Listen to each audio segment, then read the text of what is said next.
What's up, everybody? Good morning. How are you? I'm glad to be back. I've been off the water for a couple days.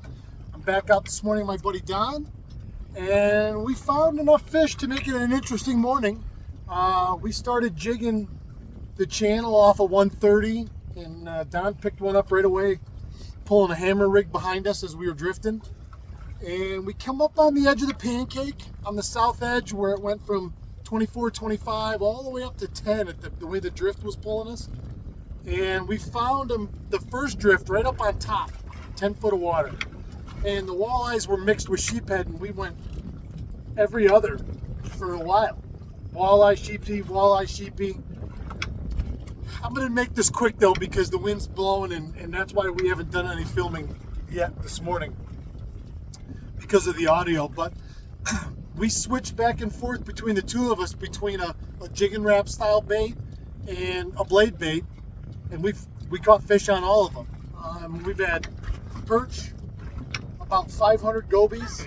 Goby King. We got how many keeper walleye? Four in there. We got 4 keepers, and we've had over a dozen. Yeah. I mean, we've had probably a dozen throwbacks. We've had a couple that were like 14 and 7/8 that went back. One big smallie. Big smallie. You'll see the picture because I'll put that up as the thumbnail. And we stayed on this one drift over and over, and every drift we had fish, whether it was on the edge where it was 20 up to 10, because the wind was either blowing parallel to it or blowing just on it. And this wind is oscillated from west northwest to west southwest and back and forth. So we've had the same kind of drift, but we had a spot where this wind was just coming up the edge and along it. And you know, I'm a firm believer that that's how those fish position themselves on structure on any given day. And this wind's blowing pretty good. I mean, it's blowing 10 to 15 down here.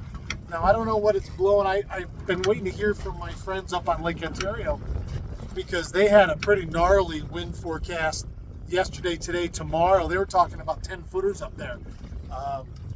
25 to 30 knot winds, not miles an hour, knots. But she's honking pretty good here today, although the west end, it's a perfect drift, honestly. And we had a fun morning. I forgot what I was going to say. It was a little bit of everything. Like I say, we had fish, multiple fish every drift. And so for 2 hours, we got out here. We left Don's place at 5:30, and we got out here by 6, and it's just now after 8. So we had 2 solid hours of pretty much nonstop. I mean, Yeah. Like I say, it wasn't all what we wanted.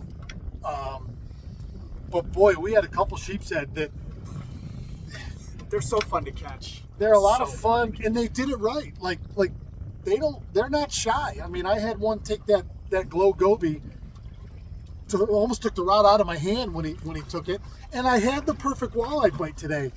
I snapped that shiver minnow up, and as it was falling back down, you could feel it going, and then all of a sudden it went boom, like that. I stuck them, and that walleye had that whole bottom treble in its mouth. Those kind of moments are really what you look for, especially as a jigger. You get that perfect jig bite where you feel it, see it. It's not just you come up and there's weight. They were pretty active, and those shallow fish, because we were as shallow as 7 feet, drifting up over the edge, like the top of that shoal was here, and we were coming up and over and down the other side, and they were sitting right up on the very top in 8 foot of water, and we snapped. We doubled that one time. We lost the one, I got the one, but it was like, let's be here. Yeah. Yep. And so we said, okay, let's just keep coming up on and over this. And we've had fish there all morning. So you never know where you're going to find them. You just got to find them. You got to look around and keep going and let the rods. We marked fish, but when you're that shallow, you're not going to mark a whole lot. Your rods are going to be your fish finder. So. I like to think how many more fish I might have caught if I didn't have that streak where I was getting gobies on every cast. It was crazy. Every cast. That purple Hyper rattle. That purple hyper rattle. I don't know. He had them 10, 12 casts in a row.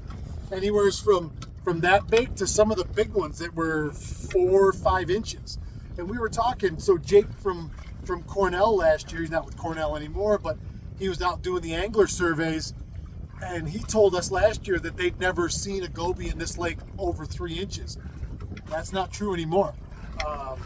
We've seen them 4 and 5 inches today alone. You know, up in the St. Lawrence, when you were up there last week,